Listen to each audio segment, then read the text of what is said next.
Hello friends, स्वागत है आप सभी का अपने चैनल रिजल्ट क्रिएटर में। फ्रेंड्स, आज की इस वीडियो में हम लोग डिस्कस करने वाले हैं आरआरबी एनटीपीसी CBT2 एग्जाम 9 मई 2022 के सेकेंड शिफ्ट में पूछे गए सभी जीके, जीएस और करंट अफेयर्स के क्वेश्चन का। फ्रेंड्स, CBT2 एग्जाम टोटल 120 प्रश्नों का यह एग्जाम था। 90 मिनट का समय दिया गया था और टोटल 120 प्रश्नों में से 50 जो जीके, जीएस और करंट अफेयर्स के क्वेश्चन पूछे गए थे, उन सारी क्वेश्चनों को हम लोग इस वीडियो के अंदर डिस्कस करने वाले हैं। फ्रेंड्स, मेरा वीडियो लेट से आता है इसलिए कि सभी क्वेश्चन आप लोगों को 100% रियल और ऑथेंटिक मिल सके। फ्रेंड्स, यहाँ सभी जो क्वेश्चन हैं आप सभी के आगामी एग्जाम रेलवे के एनटीपीसी ग्रुप डी और अदर सभी एग्जामों के लिए मोस्ट इंपॉर्टेंट क्वेश्चन है। फ्रेंड्स, यहाँ पे सभी क्वेश्चन 100% रियल और ऑथेंटिक है। तो चलिए फ्रेंड्स, यहाँ पे हम लोग देख लेते हैं कि 9 मई 2022 के सेकेंड शिफ्ट में किस टाइप से प्रश्न पूछे गए थे। फ्रेंड्स, अगर आप सभी जो है इस चैनल पर नए हैं तो चैनल को सब्सक्राइब करके बगल के जो घंटी होगा उसको भी प्रेस कर लीजिएगा, जिससे कि आगे आने वाले हमारे नए इंपॉर्टेंट वीडियो का नोटिफिकेशन आपको सबसे पहले मिले। फ्रेंड्स, आप सभी जो है पीडीएफ के लिए टेलीग्राम का जो लिंक दिया गया है डिस्क्रिप्शन बॉक्स में,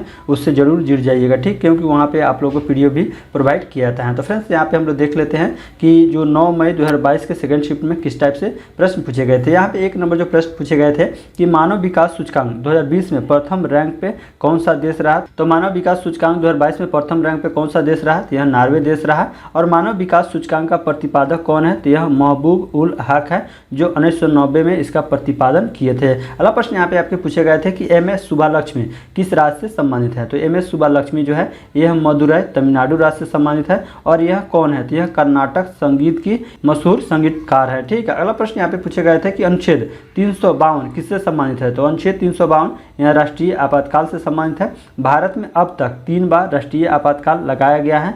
कब कब लगाया गया है, पहली बार 1962 में, दूसरी बार 1971 और तीसरी बार 1975 में लगाया गया था। अगला प्रश्न यहाँ पे पूछे गए थे 4 नंबर जो क्वेश्चन है कि अनुच्छेद 182 किससे संबंधित है। तो बहुत ही अच्छे क्वेश्चन पूछे गए थे। तो यह किससे संबंधित है, तो विधान परिषद वाले प्रत्येक राज्य की विधान परिषद यथाशीघ्र अपने 2 सदस्यों को अपना सभापति और उपसभापति चुनेगी और जब सभापति का पद रिक्त होता है तब परिषद किसी अन्य सदस्य को यथास्थिति सभापति या उपसभापति चुनेगी। यह अनुच्छेद 182 से संबंधित है। चलिए नेक्स्ट प्रश्न यहाँ पे पूछे गए थे 5 नंबर कि नेपाल से निकलने वाली नदी कौन सी है। जैसे कि यहाँ पे ऑप्शन दिए गए थे राप्ती, सतलज, ब्रह्मपुत्र और सिंधु। तो यहाँ पे नेपाल से निकलने वाली नदी कौन सी हो जाएगा, यहाँ पे इसका राइट आंसर राप्ती हो जाएगा। अगला प्रश्न यहाँ पे है कि इसरो एवं नासा का संयुक्त प्रोजेक्ट कौन सा है। तो इसरो एंड नासा का संयुक्त प्रोजेक्ट कौन सा है, तो यहाँ NASA ISRO synthetic aperture radar, जिसे शॉर्ट फॉर्म में निसार कहा जाता है, ठीक है। और इसका लॉन्च 2023 में किया जाएगा। तो फ्रेंड्स, यहाँ पे देख सकते हैं बहुत ही अच्छे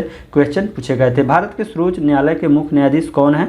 तो भारत के सर्वोच्च न्यायालय के मुख्य न्यायाधीश अभी वर्तमान में NV रमन्ना है। और कितने नंबर के मुख्य न्यायाधीश है, तो यहाँ 48वें नंबर के हैं। और 47वें नंबर के मुख्य न्यायाधीश कौन थे, तो यहाँ शरद बोबड़े यानी शरद अरविंद बोबड़े थे। अगला प्रश्न यहाँ पे पूछे गए थे कि टाटा एयरलाइन की शुरुआत कब हुई थी। तो यहाँ 1932 में हुई थी। किसके द्वारा, यहाँ JRD टाटा के द्वारा टाटा एयरलाइन की शुरुआत की गई थी। विटामिन सी का स्रोत कौन सा है। तो विटामिन सी का स्रोत कौन सा है, तो यहाँ सिट्रस फ्रूट होता है। इसके अंतर्गत जो खट्टे फल होते हैं उसमें विटामिन सी का यानी वो विटामिन सी का स्रोत होते हैं। अगला प्रश्न की पहली इंग्लिश फैक्ट्री हुगली नदी के तट पर कब स्थापित की गई थी। तो यहाँ 1651 में स्थापित की गई थी। यानी पहला अंग्रेजी कारखाना 1651 में यह बंगाल में हुगली नदी के किनारे स्थापित किया गया था। नेक्स्ट प्रश्न यहाँ पे पूछे गए थे कि FRBMA की फुल फॉर्म क्या है। तो इसका फुल फॉर्म होता है physical responsibility and budget management act होता है, ठीक है। और FRBM एक्ट जो है कब लागू हुआ, तो यहाँ 2003 में लागू हुआ था। निम्न में से किस देश का क्षेत्रफल सबसे कम है। तो फ्रेंड्स जो है यहाँ ऑप्शनल क्वेश्चन है, तो यहाँ पे इसका राइट आंसर भूटान हो जाएगा। जैसे कि ऑप्शन दिए गए थे पाकिस्तान, नेपाल, म्यांमार और भूटान। नेक्स्ट प्रश्न यहाँ पे एक और फुल फॉर्म से पूछे गए हैं कि USB का फुल फॉर्म क्या है। तो बहुत ही आसान सवाल है।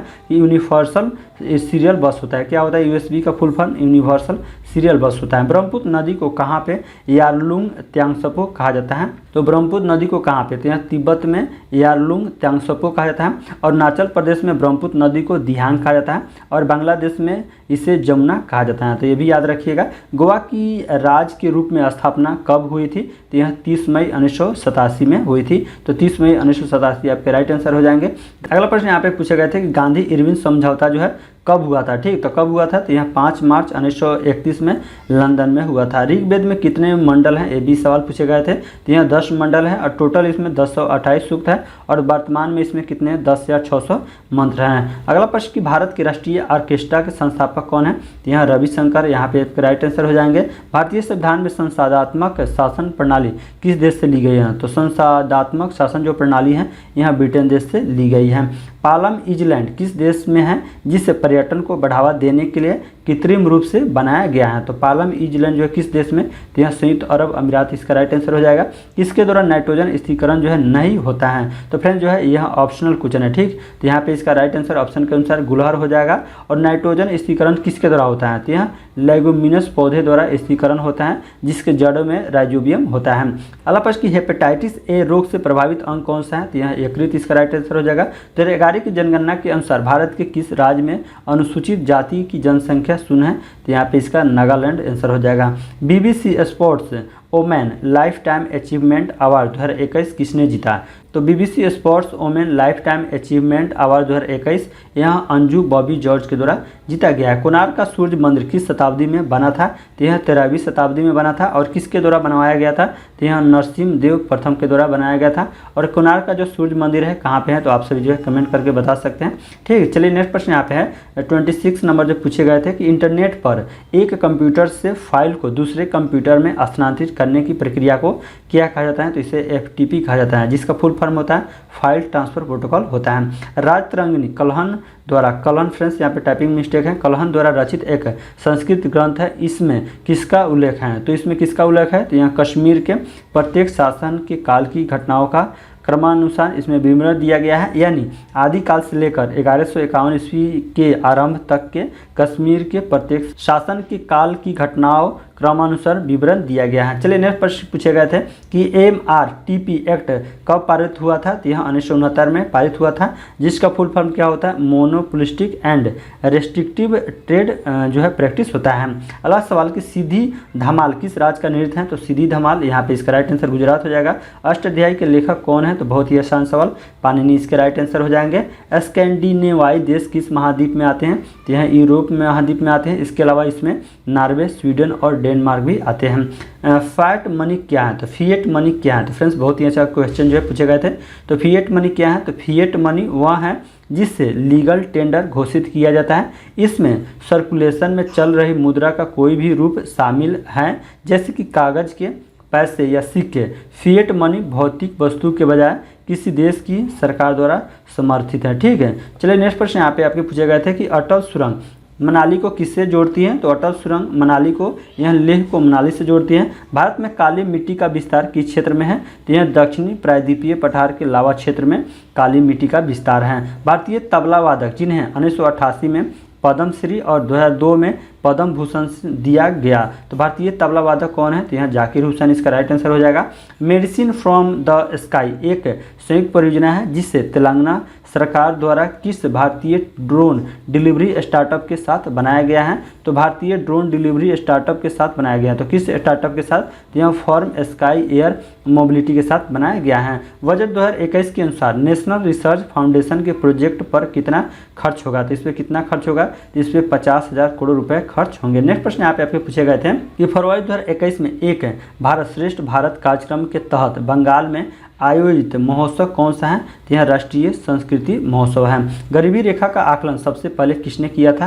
तो यहाँ दादा भाई नौरोजी के द्वारा सबसे पहले गरीबी रेखा का आकलन जो है किया गया था। तो फ्रेंड्स यहाँ पे देख सकते हैं क्वेश्चन जो है, बहुत सारे क्वेश्चन जो है आपके NTPC CBT1 से यहाँ पे रिपीटेड हुए हैं और कुछ नए क्वेश्चन भी इसमें ऐड किए गए हैं, ठीक। चलिए नेक्स्ट प्रश्न यहाँ पे पूछे गए थे कि आवर्त सारणी में D ब्लॉक का तत्व कौन सा है? जैसे कि ऑप्शन दिए गए थे सोडियम, मैग्नीशियम, कैल्शियम और फेरस। तो यहाँ पे इसका राइट आंसर आवर्त सारणी में D ब्लॉक का तत्व यहाँ पे फेरस हो जाएगा। तो फ्रेंड्स जैसे कि आवर्त सारणी में S, P, D और F ब्लॉक होते हैं, तो यहाँ पे जो ब्लॉक होते हैं ये सभी जो है D ब्लॉक के तत्व आते हैं। तो यहाँ पे फेरस इसका राइट आंसर हो जाएगा।